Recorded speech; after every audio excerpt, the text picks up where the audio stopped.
Shalom les amis, la paix de Dieu. Et nous voulons vous encourager avec ce thème, vaincre le désespoir. Et cette série d'enseignements sur le déficit d'amour, du rejet, que nous étions en train de parler, nous le finalisons avec cette brique, ce caractère qu'adopte quelqu'un qui vit dans le rejet, qui est le désespoir. Et qu'est-ce que le désespoir? Le désespoir signifie qu'on est tombé dans un sol désertique. Ce qui nous attend, c'est dès qu'un homme est désespéré, il ne peut plus rivaliser avec l'ennemi. Donc lorsqu'une personne vit dans le désespoir, il ne peut pas rivaliser avec l'ennemi. Il ne peut pas combattre, il ne peut pas vaincre à cause du désespoir, parce qu'il n'espère rien. Quand on n'espère pas, on ne peut pas recevoir. Donc quelqu'un qui vit dans le désespoir, il manque de foi, il manque d'espérance. Et une personne sans espérance est une personne sans victoire. Et nous voyons aussi que quand on vit une situation difficile et on est sans espérance, cela affecte tout notre être, notre esprit, âme et corps. Et nous rentrons dans un état très chronique qui nous amène plus tard dans l'extinction. L'extinction qui est le suicide. Et lorsqu'une personne vit dans le désespoir et qui n'arrive pas de s'en sortir, qui n'arrive pas de trouver une solution, à la fin se suicide. Donc, nous avons reçu des questions que oui, il y a tel frère qui s'est suicidé, il y a tel pasteur qui s'est suicidé, mais nous ne pouvons pas vivre dans toutes ces listes de briques, de caractères qu'adopte une personne qui vit dans le déficit d'amour et espérer la vie. Par la suite, quand nous ne sommes pas guéris dans ces blessures de notre cœur, quand nous ne sommes pas restaurés par la parole de Dieu, la fin, c'est le suicide.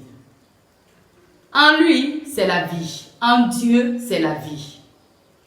Donc, lorsque nous ne sommes pas en communion directe avec la parole de Dieu, lorsque nous ne confrontons pas toutes ces difficultés que nous voyons, nous ne les confrontons pas avec la parole de Dieu constamment, cela nous projette dans la mort. Ça peut être une mort physique ou spirituelle.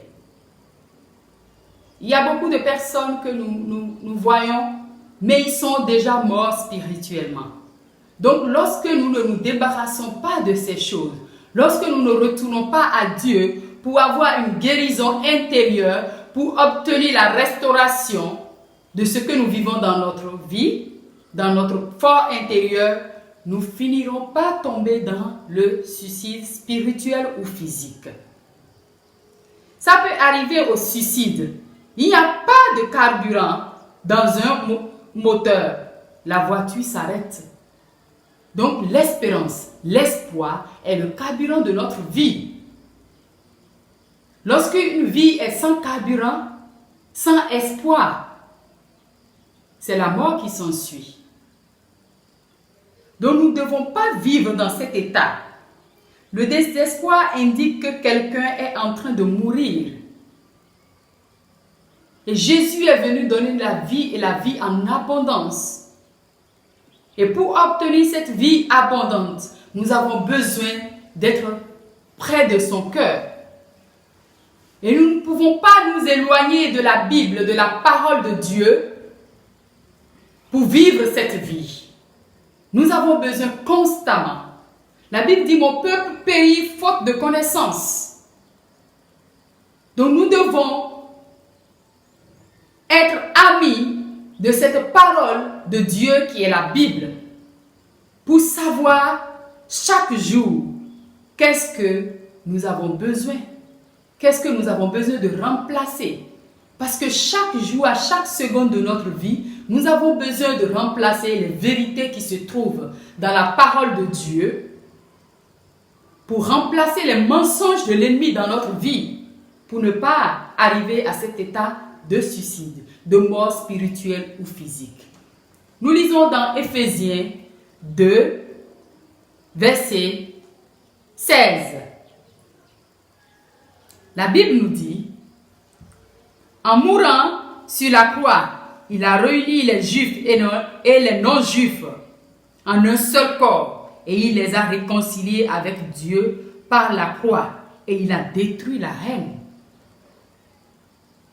Donc Jésus, par la croix, nous a réunis, il nous a réconciliés avec le Père, il nous a réconciliés les uns avec les autres et puis il a détruit la haine. Donc, lorsque nous vivons sans amour, le contraire de cela, c'est la haine. Donc, lorsque nous ressentons la haine dans notre cœur, nous devons retourner à la croix. Nous devons nous rappeler de l'œuvre de la croix pour pouvoir déposer la haine et prendre l'amour de Dieu. Et être totalement rempli de cet amour de Dieu qui nous donne la grâce de vaincre toutes ces choses pour obtenir la victoire. Lorsque nous vivons dans le désespoir, dans le découragement, dans toutes ces briques que nous citons, nous ne pouvons pas être épanouis. Et nous voyons dans le livre de Esther 9, verset 22, qui nous dit, en effet, ces jours-là, les Juifs se sont débarrassés de leurs ennemis au mois de Adar. Leur désespoir est changé en joie et leur malheur s'est changé en bonheur. Ils doivent donc se souvenir de ces événements. Leur désespoir est changé en joie et le malheur est changé en bonheur. Donc, il y a un changement qui doit se faire par la puissance de la croix. Et lorsque nous vivons cette liste qui nous projette dans une mort, et nous ne le remplaçons pas par les vérités bibliques, cela ne nous amène pas à la victoire. Et c'est pourquoi la Bible nous encourage à méditer la parole jour et nuit. Et Dieu est partout, Dieu nous voit. Lorsque nous nous critiquons les uns les autres,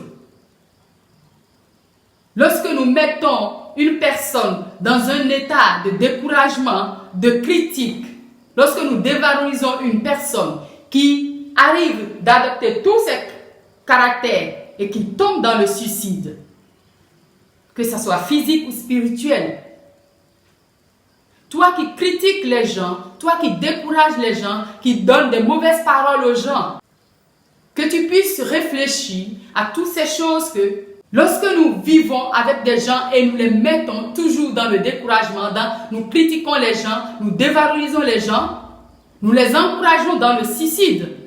Donc nous avons une part de responsabilité. C'est pourquoi nous devons nous repentir de cela pour ne pas être coupables. La Bible nous dit que notre bouche, c'est là que sort la vie et la mort. Et lorsque nous participons à amener les gens dans toute cette liste et nous les mettons dans des états qui les projettent dans toutes ces listes-là que nous sommes en train de développer, nous sommes comme des meurtriers. Donc c'est pourquoi nous ne devons pas être responsables de ce que les gens vivent. Nous devons être des porteurs de vie et non des porteurs du mal et de la haine, les porteurs d'amour. C'est pourquoi nous voulons vous encourager que sans la vie constante avec Dieu, nous ne pouvons pas être débarrassés de toutes ces choses. C'est notre vie fervente, notre vie constante, dans la présence de Dieu, auprès de lui, en lui et avec lui qui nous donne la victoire sur toutes ces choses. Nous sommes des disciples et les disciples sont au pied du maître pour apprendre. Donc nous devons apprendre chaque jour de la parole de Dieu. C'est pourquoi il nous dit que cela ne va pas être éloigné de notre bouche, de notre cœur, de notre vie, pour que nous puissions nous en servir, nous puissions le vivre pour vaincre, pour avoir la victoire sur tout cela. Nous pouvons nous encourager que la restauration est possible si nous plongeons nos regards dans la parole de Dieu. Et nous pouvons vous aider dans la prière. Et cette vie avec Dieu est un chemin très long. C'est pourquoi Jésus pouvait dire, je ne vous appelle plus serviteurs, je vous appelle mes amis. Et plus tard, il nous appelle des épouses. Et nous sommes les épouses du Christ. Et l'époux revient pour nous chercher, pour nous prendre avec lui. Donc il y a des étapes. De l'étape de serviteur à l'étape d'ami et de l'étape d'ami à l'étape d'épouse de Christ. Donc lorsque nous sommes stagnés, lorsque nous n'avançons pas pour découvrir, pour comprendre dans la Bible, qu'est-ce que cela veut dire? Nous ne pouvons pas grandir. Et l'immaturité nous amène à la mort. Lorsque nous semons une plante, nous mettons une plante à terre et que cette plante ne grandit pas, elle finira par mourir. Donc nous avons besoin de la vie constante dans la présence du Seigneur pour marcher dans cette vie victorieuse que Dieu a pour nous. Abonnez-vous, partagez cette vidéo et soyez bénis abondamment. Nous prions maintenant. Seigneur, merci parce que tu as donné la vie sur la croix. L'amour inconditionnel que tu as donné sur la croix a remplacé la haine. C'est pourquoi je prie que tu ouvres les yeux de nos cœurs, que nous puissions comprendre profondément que tu as guéri les cœurs brisés, que tu as pourvu tout sur la croix pour notre restauration. Et donne la grâce à chaque personne qui nous suit de pouvoir avoir l'amour de la parole, de s'approcher de toi pour être restauré. Parce que tu es la vie. Et nous proclamons ta vie. Nous prenons autorité contre tout esprit de suicide. Et nous proclamons la vie de Christ dans le nom puissant de Jésus. Merci Saint-Esprit parce que ta lumière éclaire les ténèbres. Et nous libérons la vie de Christ maintenant. Et nous chassons l'esprit de suicide. Au nom puissant de Jésus, que la vie entre maintenant. Que la victoire. Christ a tout accompli sur la croix. Et nous prions pour toutes ces personnes qui vivent leur vie de chrétiens, un pied dedans, un pied dehors. Qui vivent des chagrins. Ceux qui sont critiqués, qui sont abattus, qui sont découragés, nous prions que la joie, la force qui vient du trône de Dieu vous soit communiquée maintenant au nom de Jésus. Soyez bénis abondamment.